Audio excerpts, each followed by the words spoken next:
갈라디아서 5장 1절에서 12절까지 말씀, 제가 한 절 여러분이 한 절 같이 교독합시다. 그리스도께서 우리로 자유케 하려고 자유를 주셨으니 그러므로 굳세게 서서 다시는 종의 멍에를 매지 말라. 보라, 나 바울은 너희에게 말하노니 너희가 만일 할례를 받으면 그리스도께서 너희에게 아무 유익이 없으리라. 내가 할례를 받는 각 사람에게 다시 증거하노니 그는 율법 전체를 행할 의무를 가진 자라. 율법 안에서 의롭게 함을 얻으려 하는 너희는 그리스도에게서 끊어지고 은혜에서 떨어진 자로다. 우리가 성령으로 믿음을 쫓아 의의 소망을 기다리노니 그리스도 예수 안에서는 할례나 무할례가 효력이 없되 사랑으로 역사하는 믿음뿐이니라. 너희가 다름질을 잘하더니 누가 너희를 막아 진리를 순종치 않게 하더냐.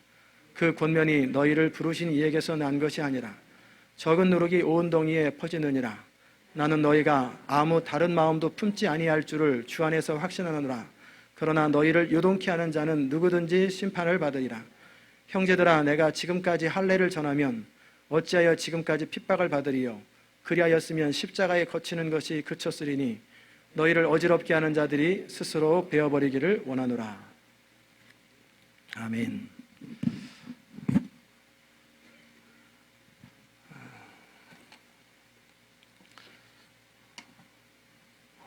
저는 설교를 하고 또 성경 공부를 하면서 제가 목적하는 것이 있어요. 그건 뭐냐면 그 시간에 은혜 받아서 충만한 마음을 가지고 세상을 살 때 그 힘으로 살아라. 그것은 지극히 작은 이유 중에 하나입니다. 고기를 한 마리 잡아주는 것보다 더 중요한 것은 고기 잡는 방법을 가르쳐주는 거예요. 사과 하나 따가지고 이거 맛있으니 주십시오. 그때마다 한 번씩 따주는 것보다 중요한 것은 사과나무를 해서 사과를 따는 법을 가르쳐주고, 더 좋으면 양어장하는 거 가르쳐주고, 사과나무 심어가지고 농장을 경영하는 걸 가르쳐주는 거예요. 그래서 나중에는 제 도움이 없어도 스스로 재배해서 스스로 먹을 수 있는 그런 사람, 그것이 정말 영향력이 있는 것이고 그것이 파워풀한 것입니다. 제가 여러분에게 그렇게 하면 여러분도 누군가에게 또 그렇게 하는 거예요. 그럼 그 사람도 또 그렇게 하고, 그러면 하나님 나라가 누룩처럼 퍼지는 거예요. 만약에 여러분이 꼭 제가 설교하는 그 설교와 성경 공부를 들어야만 한 주간 살 수 있고, 그렇지 않으면 못 산다면 마약이죠. 마약 먹어야만 살 수 있고 마약 못 먹으면 못 살고, 그것은 정상이 아닌 거예요. 그것은 사람들을 올가매는 거예요. 사람들을 하나님의 사람 만들기보다는 나의 사람을 만드는 거예요. 그것은 정상이 아닙니다. 그것은 잘못된 가르침이에요. 많은 미니스터들이 그런 유혹에 빠지고 그렇게 해서 나의 사람을 만들어요. 나의 왕국을 만들어요. 그리고 흐르지 못하도록 해요. 그리고 마치 거기를 떠나면은 뭔가 어려운 일이 있는 것처럼 착각입니다. 물은 흐르도록 해야 썩지 않습니다. 언제든지 새로운 물이 들어오고 새로운 물이 나갈 수 있도록, 그리고 그 머무는 동안에는 항상 깨끗하게 만들고 나중에는 정화하는 그 시설까지 가르쳐주는 것, 그것이 제가 꿈꾸는 것이고 그게 제가 소망하는 것입니다. 바울이 했던 것이 바로 그 일이요, 그리고 예수님께서 하셨던 일이 그 일이에요. 그리고 우리가 앞으로 해야 될 일이 그것입니다. 재생산되지 않는 시스템은 결국은 그 1세대가 끝나고 나면, 그 리더가 죽고 나면, 그 리더가 사임하고 나면 무너져 버립니다. 그것은 정상이 아니에요. 그것은 한 시대는 괜찮을지 몰라도, 그 사람이 하나님 앞에 쓰임받을지 몰라도 진정한 영향력, 예수님께서 12제자를 세운 목적과 틀려요. 만약에 예수님이 그렇게 하기 원하셨다면 5만 명이 모일 적에 교회를 여러 개 만들어 놓고 여기 5만 명, 여기 5만 명, 여기 5만 명, 한 달에 한 번씩 돌아가면서 쭉 설교를 해서 30만 명에게 복음 전하고 100만 명에게 복음 전하는 게 낫겠지요. 그거는 의미 없는 일이에요. 예수님은 그렇게 다수를 기뻐하지 않는 것이라기보다는 더 효과적인 방법이 뭔지를 아신 거예요. 여러분, 우리 옛날에 그 동화집 우화에 보면 어떤 내용이 나오냐면 그런 거 나오잖아요. 어느 머슴이 10년 동안 주인을 위해서 열심히 일했어요. 원래 계약은 쌀 1년에 몇 섬씩 이렇게 주기로 해서 10년간 안 주다가 이제 나갈 때 그 쌀을 줄 생각하니 너무 아까운 거예요. 그래서 안 줄 수도 없고 줄 수도 없고 고민을 하는 거예요. 그러자 그 머슴이 그 주인에게 그 마음을 파악하고 제안합니다. 여기 증인을 세우고 저랑 같이 대화를 하십시다. 주인님께서는 저에게 약속대로 그렇게 1년에 몇 섬씩 주기를 원하십니까? 아니면 제가 제안하는 대로 저에게 품삯을 주기 원하십니까? 그랬더니 뭐냐? 제가 하루에 쌀 한 톨을 품삯으로 받겠습니다. 그리고 둘째 날은 2톨을 품삯을 받겠습니다. 셋째 날은 4톨을 품삯으로 받겠습니다. 그 다음에 넷째 날은 8톨을 품삯으로 받겠습니다. 그런 식으로 다 배가해서 제가 그 품삯을 주는 것을 계산하시겠습니까? 아니면 그 몇십 가마를 저한테 주시겠습니까? 그러니까 주인이 별 생각 없이 이거 쌀 한 톨 그래 당신 제안대로 하자. 그래가지고 하루에 1톨, 2톨, 4톨, 8톨 하다 보니까 1년도 못 돼가지고 그 집 재산을 싹 가져왔다는 거예요. 수백만 섬을 계산할 수 없을 만큼 어느 순간까지는 100가마가 됐는데 그다음에 200가마, 400가마, 그다음에 800가마, 1600가마. 이게 재생산의 원리예요. 배가의 원리예요. 하나님께서 우리에게 가르쳐 주신 것은 충성된 자들에게 그 복음을 전해서 그들이 또 다른 사람을 가르칠 수 있도록 만드는 거예요. 그래서 그 사람이 제가 2사람이면 2사람이 4사람하고 그렇게 하다 보면은 실질적으로 5만 명 하는 것보다 이렇게 계속 재생산 시스템을 만들어가서 그들이 또 다른 사람을 가르칠 수 있도록 계속 만들어 나가면 그게 하나님 나라 확장하는 일에 더 빠르다는 거예요. 그게 훨씬 더 효과적입니다. 이 말씀을 서두에 드리는 이유는 뭐냐면 여러분이 말씀을 들으면서 오늘 은혜 받고 그냥 잊어버리지 말고 갈라디아서 강해를 하잖아요. 그러면 여러분이 나중에 갈라디아서를 펴면 한눈에 갈라디아서 그림이 쫙 그려지고 언제든지 갈라디아서를 읽으면 자연스럽게 내가 내 말로 설명할 수 있어야 된다는 거예요. 그런 마음으로 성경을 공부하고 그런 마음으로 수요일날 참여하는 거예요. 주일날 말씀 강해를 제가 설교를 할 때도 마찬가지예요. 저는 여러분에게 계속 뭘 심어주냐면 하나의 인포메이션, 하나의 은혜되는 사건, 내용을 설명하는 게 아니라 여러분에게 끊임없이 어느 관점을 심어주는 거예요. 우리의 생각으로, 우리의 관점으로 뭔가를 보는 그런 것을 심어주는 게 아니라 하나님 나라의 관점에서 하나님의 시각으로 여러분이 세상을 볼 수 있는 눈을 계속 키우는 거예요. 그래서 이것을 재빠르게 파악한 사람은 목사님은 항상 메시지가 연결된다고 계속 동일한 맥락 속에서 메시지를 전한다는 것을 무슨 성경을 다루든 같은 내용을 여러분이 느낄 거예요. 그래서 어느 순간 여러분이 그런 해석의 틀, 그 믿음의 시각을 갖다 보면은 성경을 보여도 한눈에 탁탁 보여요. 굳이 설명을 안 해줘도 그 관점에서 성경이 전부 다 보이기 시작하죠. 그러면 여러분이 묵상을 할 때나 여러분이 스스로 성경을 공부할 때 굉장한 그 능력을 갖게 돼요. 그리고 이제 여러분이 직접 성경을 어디를 펴서 읽기만 해도 그런 관점으로 성경을 보고 플러스 여러분의 은사와 탤런트를 따라서 성령께서 가르쳐 주시는 하나의 관점이 또 하나 생겨요. 그러다 보면 엄청난 영향력이 전달되는 것이에요. 바울이 그 일을 했던 거예요. 다니면서 그래서 몇 달 동안, 몇 년 동안 그 일하고 사람 세워놓고 떠나고 사람 세워서 떠나고 그래서 몇 년 있다 저도 떠나야 되나 그렇게 하나님께서 원하시는 것이 그런 일이에요. 고기 한 마리보다는 고기 잡는 법을 가르쳐주는 것. 갈라디아서를 통해서 제가 여러분과 함께 나누려고 하는 것은 갈라디아서의 내용도 참 중요합니다. 그것을 아는 것. 그러나 갈라디아서를 통해서 하나님께서 바울을 통해서 우리에게 말하려고 하는 것이 뭐냐? 우리의 실제적인 삶의 자리 가운데 어떻게 그것을 적용해서 우리 삶을 승리로 만들 수 있느냐? 그 부분을 그 해석과 그 적용 방법을 배우고 나면 실제 우리 삶에서 승리를 경험하는 거예요. 하나의 정보를 얻고 그렇구나 깨닫고 은혜를 경험하는 걸 넘어서서 그 말씀을 가지고 내 삶의 자리에 살아보니까 워크하더라. 그대로 적용되더라. 되네? 그러다 보면 승리하는 삶을 여러분이 살게 되는 거예요.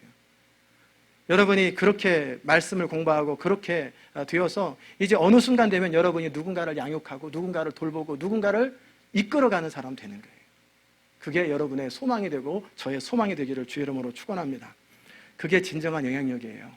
영향력은 매니저는 뭐냐면 매니저는 관리자는 현재 상태에서 도움을 주는 거예요. 그때 어떻게 해야 될지 무엇을 해야 될지 도움을 주는 건 매니저예요. 그러나 리더는 뭐냐면 그의 미래를 이끌어주는 거예요. 그가 5년 뒤에 어떻게 되어질지 10년, 그의 10년 뒤를 바라보는 거예요. 그의 5년 뒤를 바라보면서 그의 인생의 방향을 이끌어 줄 수 있고, 멀리 보고 그 방향으로 가지치기를 해서 그쪽 길을 갈 수 있도록 보여주고 가르쳐주고 지도해 줄 수 있는 게 이게 리더예요. 다르게 표현하면 매니저는 뭐냐면, 관리자는 그때그때마다 우양우 좌양자 이렇게 저렇게 해서 정글 속을 헤치고 이렇게 사람들이 올 수 있도록 해주는 거예요. 여기 자르십시오, 저기 자르십시오. 그렇다면 리더는 뭐냐면, 높은 곳에 가서 그쪽 방향이 아니라 이쪽 방향입니다, 방향을 제시하고, 그리고 일은 스스로 하도록 만들어주는 거예요. 처음에는 도와줘야 되겠지만 방향을 제시해주고 비전을 제시해주고 스스로 할 수 있는 사람을 만드는 거예요. 이게 진정한 리더예요. 여러분이 자녀를 키울 때도 그렇게 해야 돼요. 모든 걸 다 해주는 게 아니라 처음에는 해줘야 되죠. 그러나 어느 순간에는 자연스럽게 스스로 할 수 있는 사람을 만들어주는 거예요. 그게 진정한 부모예요. 그게 부모에게 주신 하나님의 특권이에요.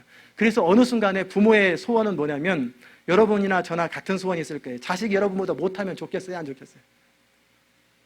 그래도 아버지보다 나은 자식이 있으면 안 되지, 나보다 다 못해야지. 그러면 가문 대대로 쪼그라지는 거예요. 계속 쪼그라지는데 아버지보다 나은 자식이 나와야 되잖아요. 그 아들보다 더 나은 손자가 나오고 계속, 그래야 가문이 창대해지지. 아버지보다 못한 사람이 나오면 어느 순간에 정말 엉망이 된 가정이 나오는 거예요.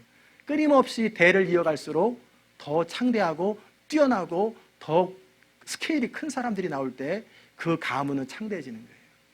그런 관점으로 모든 걸 바라보고 해석하고 적용하면 우리의 비즈니스도 달라져요.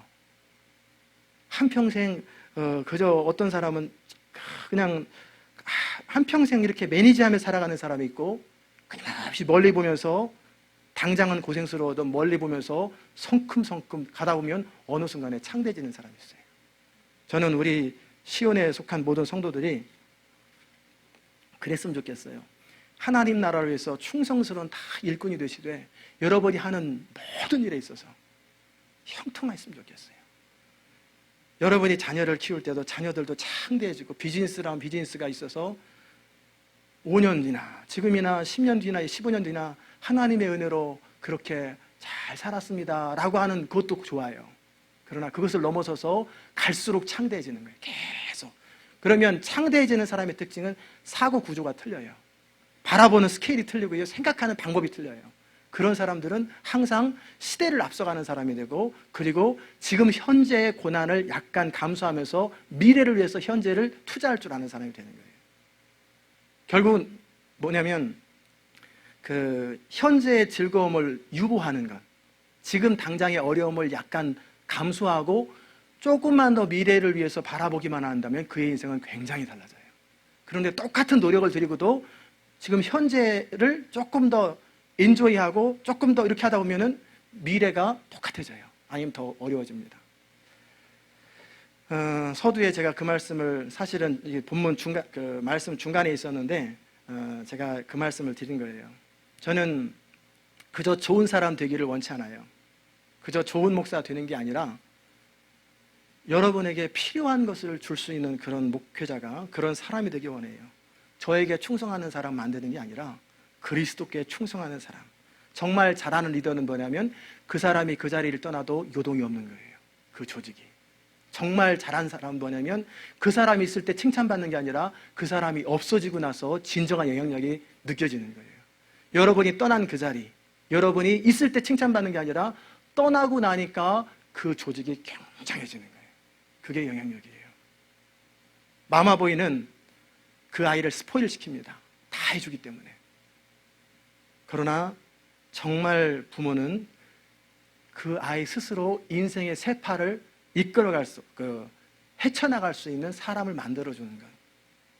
그러기에 제가 목회자들과 대화하면서 종종 하는 것, 느끼는 것이 뭐냐면, 나름대로 스스로 착각하는 거예요. 열심히 하고 열심히 충성을 다했다고 생각하지만 제가 볼 적에는 자기 만족이에요. 아니에요. 정말 그게 그 사람을 위하는 것일까? 아니에요. 하나님과 성도 사이에 목사가 있어요. 중보자는 그리스도로 충분한데 하나님과 성도 사이에 늘 그 목회자를 통해서 하나님을 만날 수 있도록, 그것은 우미나 정책이에요. 브라질이 그런다더라고요. 정치인들이 백성들이 꽤 똑똑하고 뛰어나면은 자꾸 정치적인 것에 대해서 틀렸다고 말하니까 우민화시켜버리는 거예요. 운동을 통해서.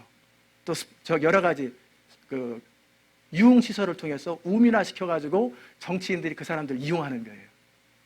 그것은 진정한 정치인이 아닙니다.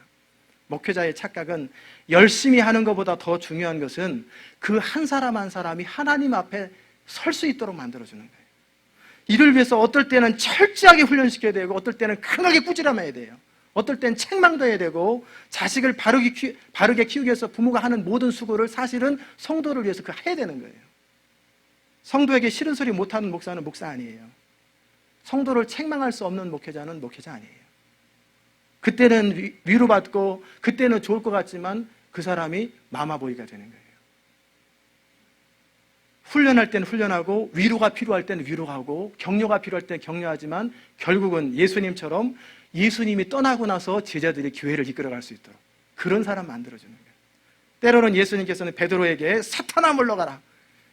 베드로 속에 역사하는 사탄을 향해 제가 여러분한테 사탄아 물러가라 그러면 무슨 저런 목사가 다 있냐. 그런데 예수님은 그거 하셨단 말이에요. 어떨 때는 제자들 앞에서 정면으로 무한할 정도로 책망해버려요. 그러나 그 마음에 사랑이 전제가 되어 있죠. 그 마음에 사랑이 없으면 그 사람이 죽습니다. 그러나 그 마음에 사랑이 전제된 상태에서 어찌하든지 소원은 그 사람이 하나님의 사람 되기를 소원하는 것, 그것을 위해서 때로는 품어주고 때로는 혼을 내고 때로는 얘기해주고 때로는 스스로 할 수 있도록 내버려두고 때로는 가서 도와주고 때로는 정말 도움이 필요한 것 같은데도 못 이기는 채하고 가만히 있는 거예요. 스스로 일어나도록. 그러면 섭섭하지요. 냉정하냐 저렇게 사람이 어떻게 저렇게 냉정하냐. 그러나 스스로 일어설 수 있도록 기회를 주는 거예요. 그래서 그때그때마다 뭐가 필요한지, 위로가 필요한지, 책망이 필요한지, 격려가 필요한지, 아니면 직접 해주는 게 필요한지 그것을 분별할 줄 아는 것, 그게 리더십이에요. 그래서 그때그때마다 필요한 것을 공급해 주는 것, 필요한 것을 적절히 해줄 수 있는 것. 영적 어린아이에게는 젖으로 먹여야 돼요. 그러나 어느 정도 크면 밥으로 먹이고 그 다음에는 고기도 먹이고 그 다음에는 더 딱딱한 걸 먹이는 거예요. 그래서 어느 순간에는 이제 스스로 할 수 있도록 하는 것. 예, 오늘 제가 여러분과 함께 나누려고 하는 것은 율법으로부터 자유와 죄로부터 자유, 그것을 어떻게 우리가 이루는지 그 두 가지 사실을 여러분과 함께 나누려고 그래요. 바울 사도가 5장에서 그리스도께서 우리에게 자유를 주셨으니 더 이상 그 종의 멍에를 매지 말라 그러면서 무슨 이야기를 하냐면 너희가 다시 율법으로 돌아가고 할례를 받으려고 그래서 할례를 받음으로 율법을 지킴으로 구원에 이르려고 하는 태도를 갖는다면 너희들은 율법 전체를 다 지켜야만이 구원 얻을 수 있다.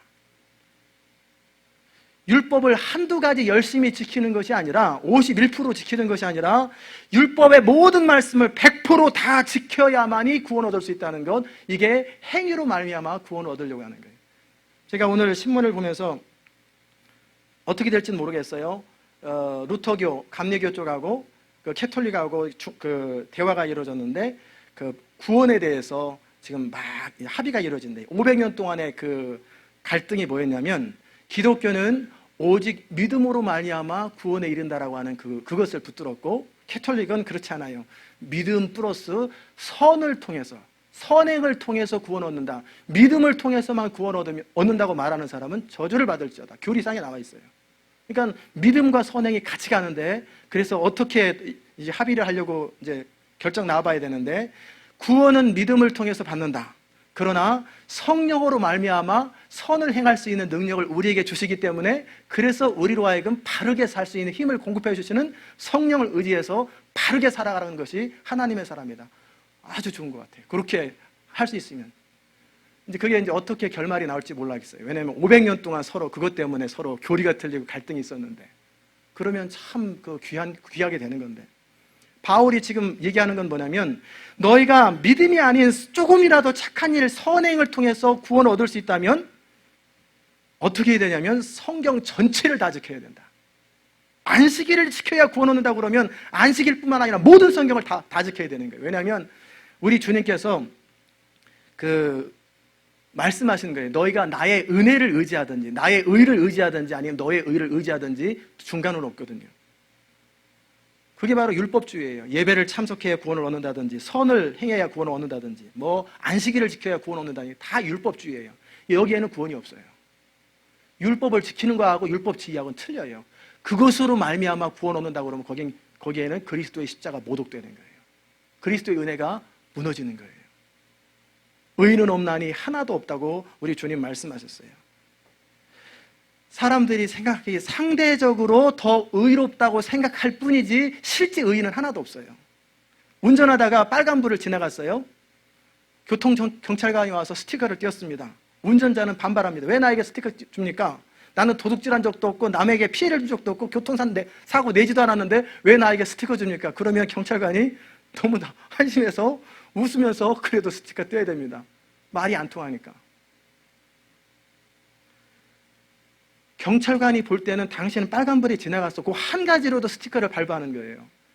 하나님이 우리에게 스티커를 발부하면은 다른 거 다 잘했는데 왜 나한테 스티커를 줍니까? 아니에요. 성경의 전부를 지키지 못하면 똑같은 거예요. 그래서 온 율법을 다 이루다가 하나만 거치는 것이 되면 구원에 이를 수 없어요. 그럼 무슨 수로 우리가 구원을 얻겠어요? 그러기에 우리 능력으로, 우리 힘으로는 불가능하다는 거예요. 율법을 제대로 지키지 못한 사람에게 주어지는 건 뭐냐면 사망이에요. 한 가지 율법만 잘못 지켜도 즉시 지옥 가는 거예요. 그럼 여러분과 저는 지옥에 수십 번 왔다 갔다 해야 돼요. 한 번 왔다 갔다 하실 분도 계실 수 있겠지만 한 번 가나 수십 번 가나 마찬가지. 결국 지옥은 지옥이에요. 그런 우리에게 베풀어 주신 은혜가 뭐냐면 하나님께서 그의 아들 예수 그리스도 이 땅에 보내셔서 죄를 모르시는 그분이 인간의 모습으로 오셔서 우리 대신 죄의 값을 치르고 도살장에 끌려가는 어린아이처럼 십자가에서 처절하게 죽으셨다는 거예요. 사람들이 볼 때는 참 저주받은 자의 죽음이고 애매한 죽음 같지만 거기에 하나님의 섭리가 있고 하나님의 놀라운 은총이 있는 거예요. 그리고 말씀하시기를 하나님이 세상을 이처럼 사랑하사 독생자를 주셨으니 이는 저를 믿는 자마다 멸망치 않고 어떻게 되죠? 영생을 얻게 하려 하십니다. 독생자를 주셨다라고 말하는 건 뭐냐면 죄의 대가를 지불하고 예수 그리스도를 죽음에 넘겨주었다는 거예요. 독생자 예수 그리스도를 주셨다는 말은 우리를 구원하기 위한 대가로 예수님을 하나님께서 죽게 하셨다는 거예요. 버리셨다는 거예요. 예수님을 이 땅에 보내셨다는 거예요. 그리고 하시는 말씀이 이 예수를 믿으면 영생을 얻으리라는 거예요. 그럼 믿는다는 게 뭐냐면 아멘 믿습니다라고 단순히 고백하는 것이 아니라 나의 죄를 대신해서 죽어주신 그 주님의 희생을 믿고 이제는 더 이상 나의 노력과 애씀과 열심으로 하나님 앞에 의롭다함을 받는 것이 아니고 그리고 내가 더 이상 내 자신을 위해 사는 것도 아니고 이제 하나님의 영광을 위해 살되 내 의가 아니라 하나님의 의, 그리스도로 말미암는 하나님의 의를 붙들고 살기로 결정하고 예수 그리스도를 주인으로 모시기로 결정한 그 삶의 태도, 그 삶의 방식, 그 삶의 라이프 스타일을 말하는 거예요. 입술로 단지 고백하는 게 아니에요. 실제 삶을 말하는 거예요. 영생, 그런 사람에게 영생을 주시는데 영생은 하나님과의 관계가 회복되는 거예요. 하나님과 화평한 관계가 회복된 사람은 이제 어떻게 됩니까? 하나님께 자유롭게 나갈 수 있어요. 우리가 우리 힘과 노력과 애씀으로 하나님께 나가려고 하면은 불가능합니다. 이게 율법주의예요. 선을 통해서 착한 일을 통해서 하나님께 나가려고 그러면 하나님이 거절해버리세요. 그러나 이제는 율법이 아니라 오직 예수 그리스도를 믿는 믿음으로 말미암아 그분이 이루신 하나님의 의, 하나님의 의와 인간의 의가 뭐냐면 인간의 의는 로마서 10장 3절에 보면은 바울이 탄식하면서 유대인들이 멸망당한 이유를 말하는 거예요.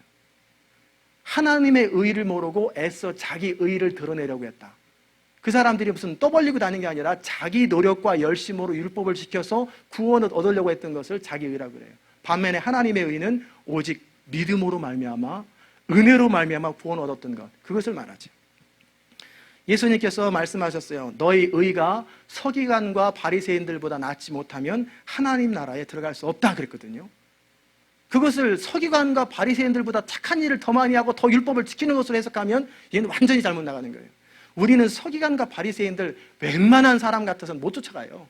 그 사람은 일주일에 이틀씩 금식하고요, 늘 성경을 가지고 외우고 달달달하고 정말 거룩해 보이는 사람이에요. 그러나 그들의 마음은 자기를 의지하기 때문에 그들의 동기나 의도나 모든 것이 잘못되었다는 거예요. 예수님께서 말씀하신 건 뭐냐면 그들과 같은 외면적인 삶이 아니라 내면에서 변화를 얻는 거예요. 그래서 그리스도를 믿는 그 믿음으로 말미암아 하나님의 의를 붙들고 있을 때만이 구원이 있다라고 하는 것을 말씀하시는 거예요. 그 하나님의 의를 붙들고 살아가는 사람은 이제는 우리 안에서 역사하시는 성령으로 말미암아 거꾸로 율법을 완성하게 돼요. 두 번째 그 바울이 말하는 자유가 뭐냐면 죄로부터의 자유예요. 사람들을 만나면 나는 죄인 아니라고 생각을 해요. 그 사람들이 말하는 죄인 아니라고 했을 때 그 죄의 개념이 뭐냐면, 여러분은 죄를 뭐라고 생각하십니까? 죄는 도덕적으로 옳으냐 그르냐의 개념이 죄가 아니에요. 도둑질 했느냐, 살인 죄졌느냐, 이런 도덕적인 죄악들, 형제에게 사랑으로 했느냐, 뭐로 했느냐, 이런 도덕적인 문제를 말한다면 상대적이 되죠. 나는 당신과 같이 그렇게 그런 행동은 안 했어. 그러다 보니까 상대적으로 내가 의로워지는 거예요. 그러니 사람들을 정죄하는 거예요. 당신 왜 그렇게 밖에 못해? 당신은 왜 그렇게 살아? 하면서 상대적으로 너보다 나는 낫다는 거거든요. 왜 비판하고 왜 정죄하는지 아세요? 너보다 내가 낫다는 거예요.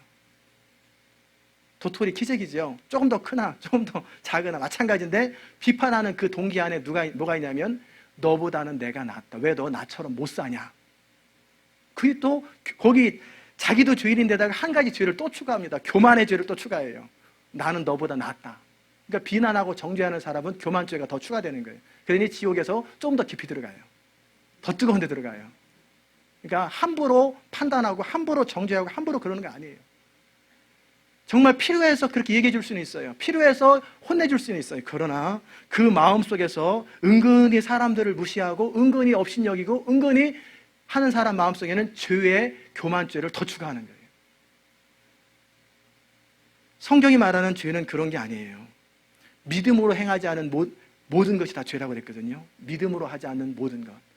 설교를 하는데 믿음으로 안 해요. 그럼 설교하는 것도 죄예요. 기도하는데 믿음으로 안 해요. 기도하는 것도 죄예요. 기도를 엄청나게 오랜 시간, 많은 시간을 했는데 그게 믿음으로 안 했다. 그러면 죄를 쌓는 거예요. 너는 사람들에게 또 너 자신에게 스스로 만족하면서 오랫동안 기도하는 흉내만 내냐? 그거 아니다. 믿음이 담기지 않은 모든 것은 다 죄가 되는 거예요. 이유는 뭐냐면 인간은 하나님의 영광을 위해서 살도록 창조되었어요. 그리고 이기적인 삶이 아니라 사랑하며 살도록 창조되었어요. 그런데 죄라고 하는 것은 뭐냐면 이런 하나님의 뜻에 어긋나는 모든 시도, 모든 삶의 방식이 다 죄예요. 그러니까 우리가 삶의 모든 부분이 온전히 하나님의 영광을 위해서 살아가야 되는데 어떻게 할 때 그게 가능할까? 아담의 후손은 여러분이나 저나 할 것 없이 항상 자기를 사랑해요. 자기 사랑이 항상 있어요. 그리고 자기 유익을 위해 살아갑니다. 우리가 가운데 살아가는 동안에 늘 싸움의 이유 배후에는 뭐가 있냐면 이기심이 있어요. 자기 사랑이 있어요. 너 나 왜 행복하게 못해? 왜 너 나 만족스럽게 못해? 그러면서 끊임없이 컴플레인하는 거예요. 내가 이 교회 왔을 때는 이 교회에 뭔 목적이 있는데 왜 그것을 이루어주지 못해? 또 거꾸로 반대로 이 교회 왔으면 할 것을 제대로 해야지 할 것을 왜 제대로 못해? 하면서 끊임없이 요구하면서 상대방에게서 뭔가를 얻어내려고 하는 시도, 그게 자기애거든요. 그러다 보니까 갈등이 일어나고 충돌이 일어나는 거예요. 부부가 아니든 직장 동료가 아니든 모든 싸움의 배후, 갈등의 배후에는 죄가 있어요. 정직하게 돌아오면 이기심이 있어요. 인간은 아담의 후손이기 때문에 아무리 잘하려고 해도 가지가 어쩔 수 없이 옆으로 가는 거예요. 앞으로 간다고 하는데 자꾸 옆으로 가면서 왜 나는 옆으로 가지? 야, 똑바로 가. 그럼 자기도 옆으로 가는 거예요. 그게 아담의 후손이에요. 아무리 근사하게 포장을 해도 여전히 자기중심, 이 이기심을 극복을 못해요. 우리 능력으로는. 하나님의 나라와 영광을 위해서 살겠다고 결정하고 선포하고 고백하는데 누가 나를 무시하면 화가 나잖아요. 그죠? 여러분 화 안 나세요? 속이 상하잖아요. 하나님의 영광을 위해 살아간다고 하는 그 시도 이면에 뭐가 포함되어 있어요? 자기 영광이 포함되어 있어요. 그래서 화가 나는 거예요. 자기 사랑이 포함되어 있어요. 다른 사람을 사랑한다고 하는데 거기 리턴이 제대로 안 될 적에 내가 10번 주면 한 번이라도 와야지. 거기에 대리만족 내지는 보상심리, 자기만족이 거의 포함되어 있어요. 항상 우리 속에는 늘 우리 안에 이기심, 죄가 포함되어 있어요. 우리가 삶의 태도를 가지려면 어떻게 되냐? 우리 주님 말씀하신 것처럼 바깥에서 열심히 일하고 와서 주인 밥상을 다 차리고 주인 식사할 때 옆에서 기다리면서, 그리고 뭐 할 일 없나 계속하면서 나는 무익한 종이로소이다, 이렇게 취하는 것이 종의 자세라고 그랬는데, 나는 하루 종일 일했으니까 집에서 쉬어야 한다, 나는 마땅히 당당하게 음식을 먹을 권리가 있고, 그리고 나는 당당하게 대접을 받을 권리가 있다라고 생각하는 배우에 뭐가 있어요? 자기중심이 있거든요. 그래서 또 부딪히는 거예요. 왜 그 내 기본적인 욕구를 채워주지 않느냐, 그거거든요. 하나님의 영광을 위해 살아간다고 하는 사람들도 이런데, 하물며 자신의 야망과 쾌락을 따라 살아가는 세상의 모든 사람들은 완전히 쇳덩어리예요, 쇳덩어리. 그래서 머리부터 발끝까지, 모태 조상들부터 뼛속 하나하나까지 다 죄로 물들었다고 그러는 거예요.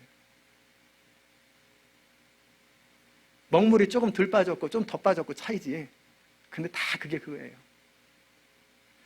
이렇게 삶의 방향뿐만 아니라 삶의 주체에 있어서도 죄가 작용합니다. 그게 뭐냐면, 우리는 우리의 노력과 힘으로 뭔가를 이루어서 애쓰려고 해요.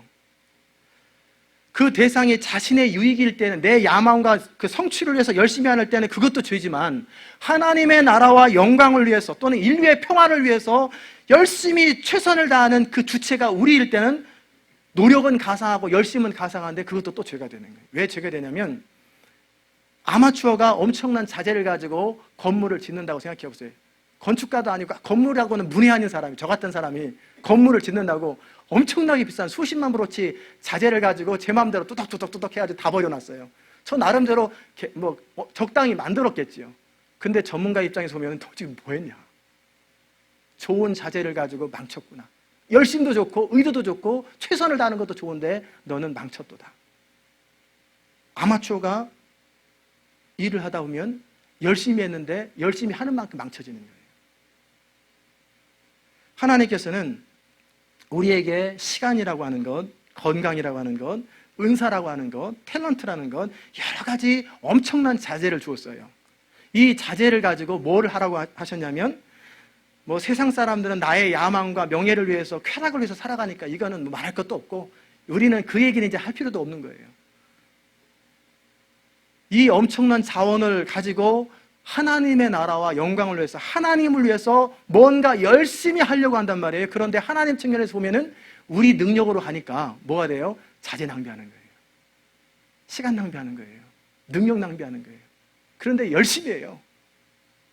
열심히 잘 만들려고 하는데 여전히 아마추어잖아요. 그러니까 실제 성수대교 무너지는 것처럼, 거기에는 부정이 있겠지만 어느 순간 무너져 버리고 그러면서 돌아보니 남는 게 없어요. 이게 사람들의, 크리스찬의 삶의 태도란 말이에요. 아니라는 거예요. 하나님의 형상을 따라 지음받은 우리는 일단 우리 존재 자체만으로도 엄청난 자재예요. 건축 자재로 비하면 엄청난 자원이, 재료가 우리 안에 있어요. 이것을 가지고 인생을 위해서 뭔가 하려고 할 적에 잘못하면 하나님 편에서 낭비라는 거예요. 낭비. 돌아보니까 열심히 살았는데 한평생 후회할 것밖에 없고 남는 게 하나도 없어요. 내가 주의 이름으로 귀신을 쫓아내며 병을 고치며 주의 이름으로 선지자 노릇을 하며 다 그랬는데, 우리 주님께서 하신 말씀은 이 불법을 행하는 자다, 나는 너를 도무지 모르느니라. 열심히 최선을 다했는데 천국 가서 보니까 천국 못 가지요. 난 널 모른다, 저쪽으로 가라. 그러면 이거 정말 힘든 거 아니에요? 왜? 내 열심으로 노력한 것이 하나님께는 아무 의미가 없다는 거예요. 죄라고 하는 것은 삶의 방향과 목적에서 하나님과 상관없는 것도 죄지요. 왜? 자기를 위한 삶이니까. 두 번째는 삶의 주체, 이니셔티브, 주도성에 있어서 누가 주인 되어서 살아가느냐, 이것도 내가 주인이라면 하나님과 상관없는 여전히 동일한 주인이에요. 근데 이것은 스스로 자기를 속이기 때문에 깨달을 수도 없는 주인이에요. 깨닫기도 힘든 주인이에요.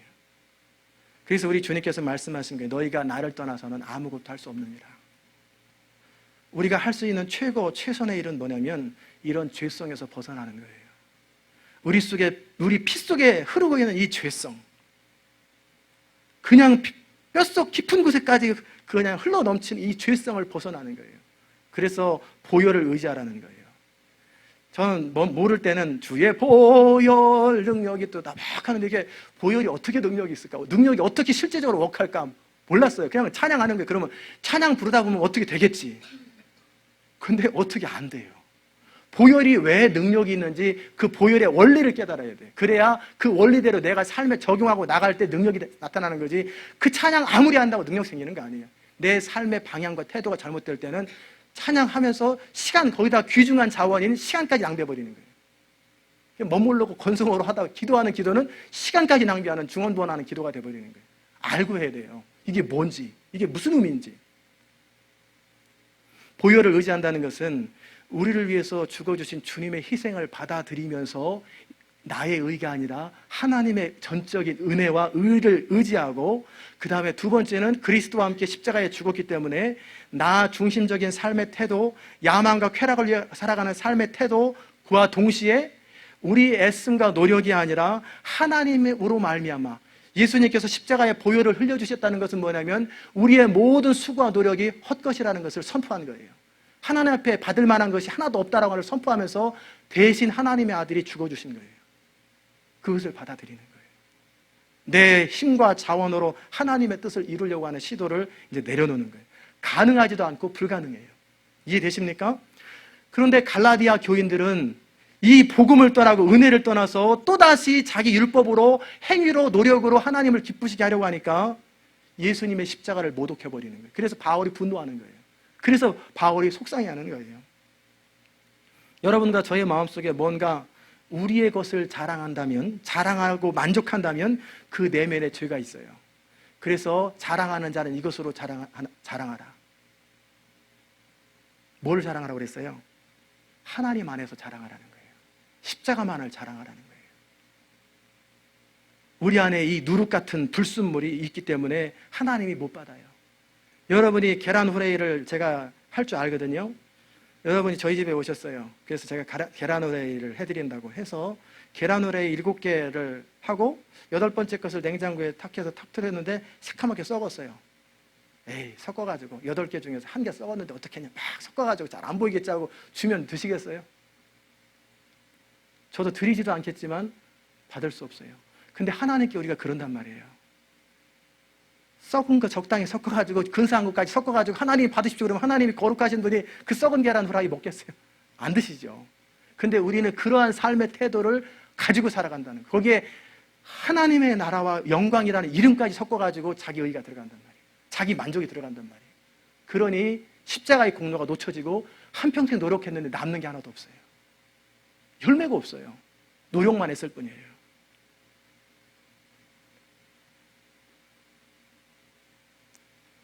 (6절에서) 바울이 그리스도 안에서는 할례나 무할례나 효력이 없되 사랑으로 역사하는 믿음뿐이니라 그 말씀하셨잖아요. 사랑이란 단어를 썼는데 여기서 말하는 사랑은 우리가 생각하는 그런 쉽게 생각할 수 있는 그런 사랑은 아니에요. 하나님의 사랑을 말하는 거예요. 하나님의 사랑으로 동기가 되어서 역사하는 믿음을 말하는 거예요.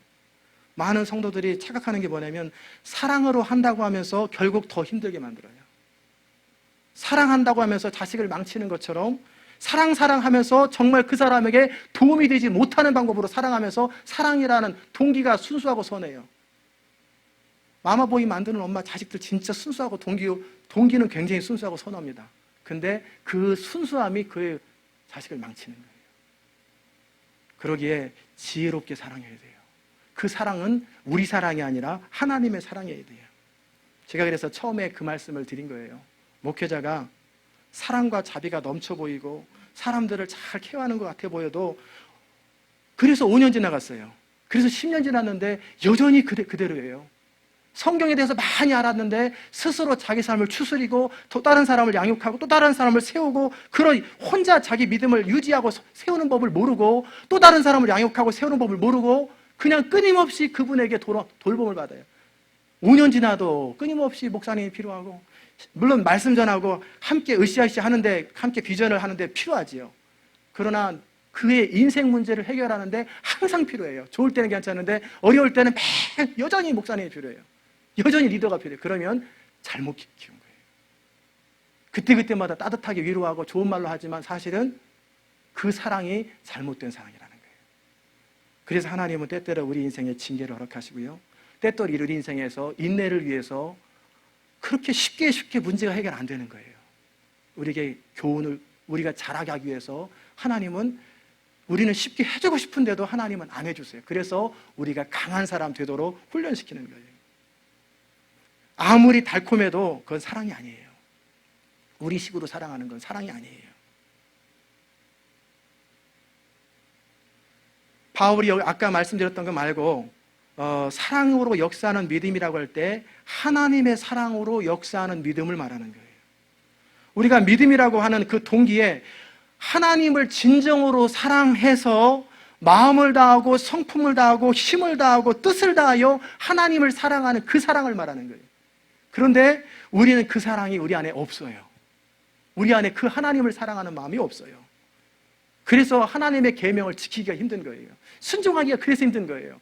너희가 나를 사랑하면 내 계명을 지킨다고 말씀하셨는데 하나님 말씀하시는 거 하기 싫잖아요. 아는데요, 싫어요. 아는데요, 하기 싫어요. 그게 뭐예요? 하나님 사랑하는 마음이 없단 말이에요.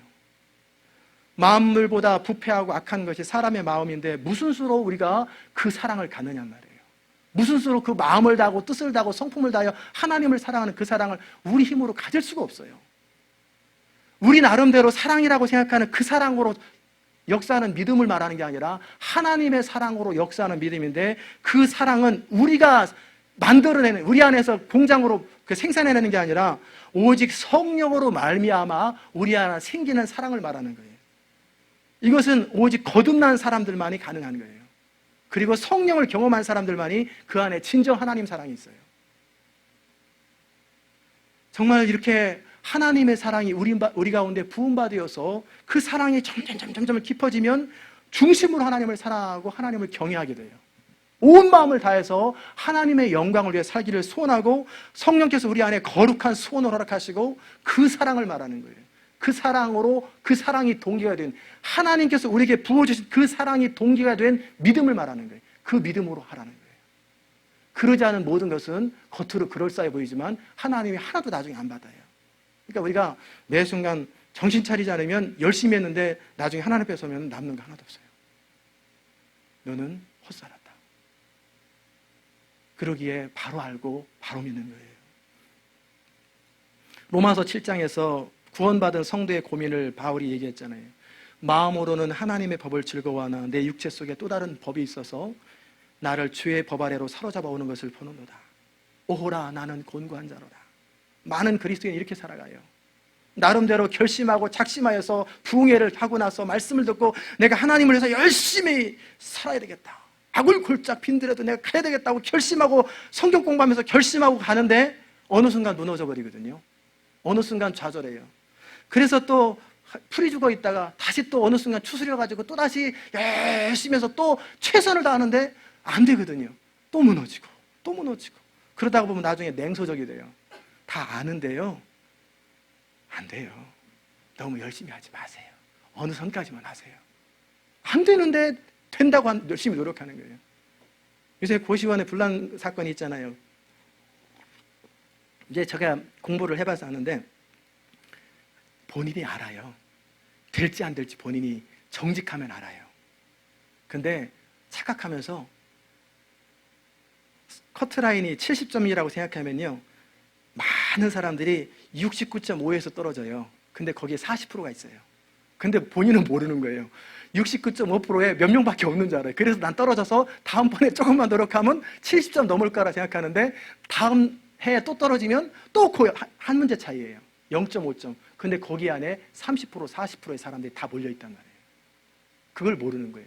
그런데 거기를 벗어나려면, 거기를 딱 넘어가려면 평상시 노력으로는 안 돼요.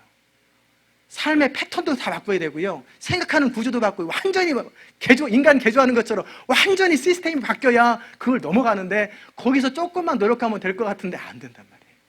그러니까 1년, 5년, 10년, 20년, 30년 그러면서 페인되는 거예요. 바울이 그것을 정직하게 고백해 본 거예요.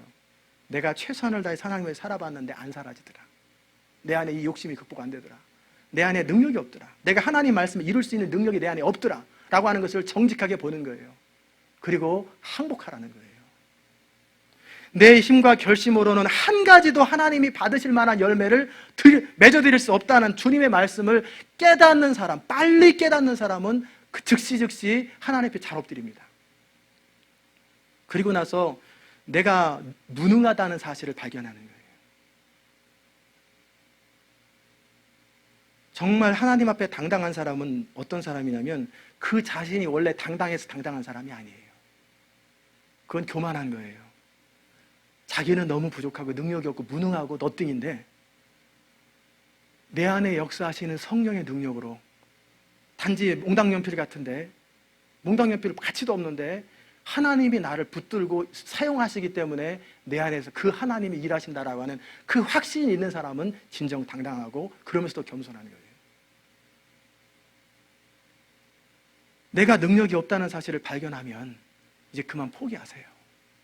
또 한번 추스려가지고 또 열심히 한번 해보려고 정말 한번 최선을 다해서 한번 이번에 한번 사업 한번 확실히 한번 해서 그냥 기도, 작전 기도 한번 확실하게 해가지고 내가 뭐를 좀 해봐야 되겠다. 뭐를 좀 바꿔봐야 되겠다. 뭐를 해봐야겠다. 해보세요. 안 돼요. 내 노력과 열심으로 안 된다는 사실을 빨리 깨달아야 되는데 자기 착각 속에서 30년이 지나가요. 안 되는 건 안 되는 거예요. 할 수 없는 건 할 수 없는 거예요. 원래 할 수 없어요. 할 수 없도록 만드신 거예요. 그런데 이것을 발견한 사실은 이제 사람은 어떻게 하냐면 내가 아니라 내 안에 계신 성령이 이 일을 할 수 있다는 사실을 알게 돼요. 용서하려고 해도 용서가 안 돼요. 작정하고 용서하자, 할렐루야, 용서될지어다 하는데 화가 팍 나요. 안 된단 말이에요. 내가 절대 말하지 말고 참고 오늘은 좀 부드럽게 하는데 툭 건드리는 그냥 내가 참을 만큼 참았는데 말하면서 또 한바탕 하니까 그러면 남편이 볼 적에 좀 뭔가 변한 것 같은데 그렇지, 역시 그렇지, 너야 항상 그래, 너 그렇지 뭐. 또 무너지고 그러다가 포기했다가 다시 은혜 받고 또 추다하다가 또 무너지고 그렇게 10년이 간단 말이에요. 안 되는 건 안 된다고 말하세요. 그게 정직한 거예요. 안 되기 때문에 할 수 없다는 거예요. 그래서 로마서 8장에 보면은 한번 찾아봅시다. 로마서 8장. 사도 바울이 정직한 거예요. 자신에 대해서 정직하고 나 능력 없다, 나 할 수 없다라는 것을 고백하면서 그러기 때문에 그가 능력이 있었던 거예요. 로마서 8장 3절하고 4절. 로마서 8장 3절하고 4절 우리 같이 한번 읽어봅시다. 시작. 율법이 육신으로 말미암아 연약하여 할 수 없는 그것을 하나님은 하시나니 곧 죄를 인하여 자기 아들을 죄 있는 육신의 모양으로 보내어 육신의 죄를 정하사 육신을 쫓지 않고 그 영을 쫓아 행하는 우리에게 율법의 요구를 이루어지게 하려 하심이니라. 율법이 육신으로 말미암아, 즉 우리 육체, 우리 플래시, 우리의 노력, 우리의 자원, 우리의 능력으로 할 수 없는 그것을, 연약해서 할 수 없어요. 커트라인이 아무리 노력해도 10점에서 70점은 넘겼는데 커트라인 71.5예요 80점을 넘기면 81.5예요 항상 안 되는 거예요.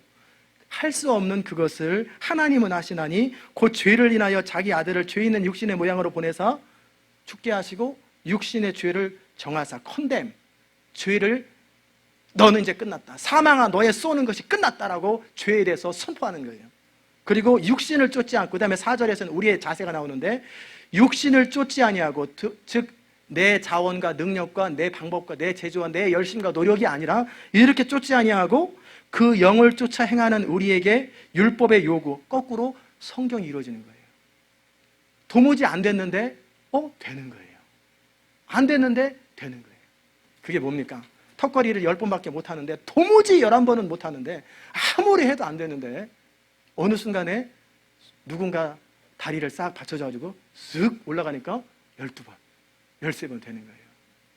도무지 100m를 13초 이상은 못 뛰는데 13초 2, 13초 3 되는데 그것을 위해서 1년 내내 노력해도 안 돼요. 신체 구조상 안 되는데 어느 순간에 11초, 12초가 되더라는 거예요. 13초 벽을 넘더라는 거예요. 그냥 하나의 예지요. 노력하면 돼요. 그런 거는 노력하면 되는데 예를 들어 설명하는 거예요. 우리 능력으로 안 되는 그것이 하나님은 하시나니 그게 육신을 쫓지 아니하고 영을 쫓아 행하는 사람들에게 된다는 거예요. 쫓아 산다는 말이 무슨 말입니까? 내가 또 성령을 따라서 열심히 또 뛰어다닌다는 게 아니라 내가 할 수 없다는 것을 고백하고 성령이 내 안에서 그 일을 이루어달라고 항복하는 거예요. 전에는 죄가 우리를 다스려 도무지 안 되던 것이 이젠 되어지는 거예요. 도무지 이 사업 내가 어떻게 방법이 없었어요. 도무지 이 관계, 내 혈기 이거 도무지 안 됐어요. 꼭 그 상황, 처음에는 잘 됐는데 그 정도 한계점 가면 꼭 무너졌어요. 꼭 그 상황 되면 꼭 무너졌거든요. 내가 내 한계를 알아요. 노력해도 처음에는 되는데 그 한계를 아는데 이 한계를 우리 힘으로 못 극복한다는 거예요. 그걸 누가? 우리 안에 거하시는 성령이 하게 하신다는 거예요. 특별히 열매, 하나님이 원하시는 열매는 성령으로 말미암지 않고는 불가능합니다. 그래서 항복하면서 성령님 도와주세요. 성령님 도와주세요. 내 힘으로 안 됩니다. 내 능력으로 안 됩니다. 내 방법으로 안 됩니다. 내가 할 수 없습니다. 내가 아무리 몸부림쳐도 안 되는 건 안 되는 겁니다. 주님 나를 불쌍히 여겨주옵소서. 여러분이 작정 기도하다가 거기까지 나가면 응답돼요. 그게 작정 기도의 묘미예요. 뭐냐면 작정 기도 자체가 나쁘거나 좋거나가 아니라 작정 기도 하는데 열심히 내가 20일간 기도했는데 안 들어주고 100여 하면 안 들어줍니다. 그런데 그 기간 동안에 정말 성령이 임하고 깨어져서 내가 할 수 없는 걸 고백하면서 주님 나를 불쌍히 여기소서, 성령님 그 내 한계를 고백하면서 하나님의 은혜가 임하기를 원한다고 하는 그 엎드리는 마음이 있으면 그 기간에 돼요. 20일 안 채워져도 돼요. 내가 지난번에 20일이 제대로 못해가지고 한 끼 먹어가지고 안 됐나? 다시 해볼까? 이거 자기 그라니까요. 그런 거 아니에요. 이제 그렇게 해서 우리 삶의 문제가 해결되고 우리 삶에 안 되던 것이 해결되면 누가 했다고 그러겠습니까, 여러분은? 하나님이 하셨습니다. 그래야 되겠죠. 내가 그렇게 10년 동안 해도 안 되는 것, 내가 그렇게 해도 안 되는 것, 모차르트와 함께 살았던 살리르라고 하는 거 아무리 노력해도 모차르트 못 따라가요. 아무리 해도 천재를 못 따라가요. 그래서 살리르가 예수를 믿었고 성령을 알았다면 하나님 앞에 항복하는 심령으로 했으면 또 넘어갈 수 있을지 모르겠어요. 내 힘으로 안 되는 것이 하나님의 능력으로 될 때 우리는 뭐라고 고백할 수 있어요? 하나님이 하셨습니다. 아무리 사람들이 칭찬하더라도 마음속에서는 내가 한 게 아닙니다. 하나님이 하셨습니다. 하나님의 영광을 위해 산다는 것은 바로 그런 걸 말하는 거예요. 내가 하나님을 위해서 뭔가 포장해서 드리는 거 하나님 관심 없어요. 여러분이 아무리 천만금을 하나님께 드려보십시오. 하나님은 거지 아니에요. 하나님은 하나님의 영광을 원하시지 우리가 만들어서 드리는 것을 원치 않으세요. 이 사실을 깨달을 때까지 우리 인생의 실패는 계속됩니다. 되다가 실패하고 계속 그래요. 평생 가요, 그게. 그러나 우리 인생의 진정한 성공은 내가 한 것이 아니라 내 안에 그리스도가 하시는 것. 내가 할 수 없는 것을 정직하게 고백하고, 정직해야 돼요, 그러게. 정직하게 고백하고 내 의지를 내어드리는 거예요. 내 능력을 내어드리는 거예요. 주님 일하시옵소서. 나는 할 수 없습니다. 항복하는 거예요. 그러면 중심으로 항복하잖아요. 그러면 하나님이 우리 속에서 일하기 시작해요. 진짜 일하기 시작해요. 그러면 우리는 되네 잘 돼나가는 거예요. 계속 뭐가 돼나가요. 그런데 사람들이 막 박수치고 칭찬해도 우리 마음속에서는 내가 한 게 아니야. 내가 한 게 아니야. 모든 영광을 하나님께 하면 정말 맞아. 모든 영광은 하나님께. 내가 한 게 아니야. 오직 하나님이 하셨어. 하나님이 하셨어. 이 고백이 드려질 때 거기서 하나님 영광 받으시는 거예요. 하나님은 하나님의 영광을 받으시지 우리의 영광을 돌려드릴 때 하나님 거절하세요. 거기에는 싱싱한 계란 7개에 썩은 계란 하나 섞어가지고 드리는 거예요. 여러분의 생애가 성공은 뭐냐면 바로 그런 거예요. 어떻게 하든지 빨리빨리 지혜로운 사람은 빨리빨리 항복하는 거예요. 그래서 우리 안에서 성령이 일하시도록 하는 거예요. 그게 빨리빨리 하면 좋아요. 그게 오래 가면 오래 갈수록 힘들어져요. 자꾸 일이 안 되고 지척되고 멀어지는데 즉시 깨닫고 하나님 내가 할 수 없습니다 라고 입술로 고백하지 말고 중심에서 가슴을 찢고 옷을 찢지 말고 가슴을 찢고 내가 할 수 없습니다. 주님 일하시옵소서. 중심으로 고백하면 하나님이 알아요. 그래 내가 시작하마. 여러분의 인생이 그런 인생이 되시기를 주의 이름으로 축원합니다. 기도하십시다. 하나님 감사합니다. 크리스찬의 성공은 나의 능력과 나의 열심과 나의 최선과 나의 성실함으로 하는 것이 아니라 내가 할 수 없는 바로 그 일, 내가 할 수 없는 그때에 주님께서 이루시는 것을 우리가 믿습니다. 하나님, 이제는 더 이상 몸부림치는 인생, 내 나름대로 최선을 다하는 인생, 그래서 또 실패하고 또 실패하고, 그래서 냉소적인 인생이 아니라 정말 우리 안에서 왕 되시는 그 주님, 우리 안에서 능력이 되시는 주님, 육신이 연약하여 할 수 없는 그것을 하나님은 하시나니 말씀하셨사오니 우리 안에 역사하시는 성령의 능력으로 되어지는 인생이 될 수 있도록 은총 베풀어 주시옵소서. 감사드리며 예수 그리스도의 귀하신 이름으로 기도드리옵나이다. 아멘.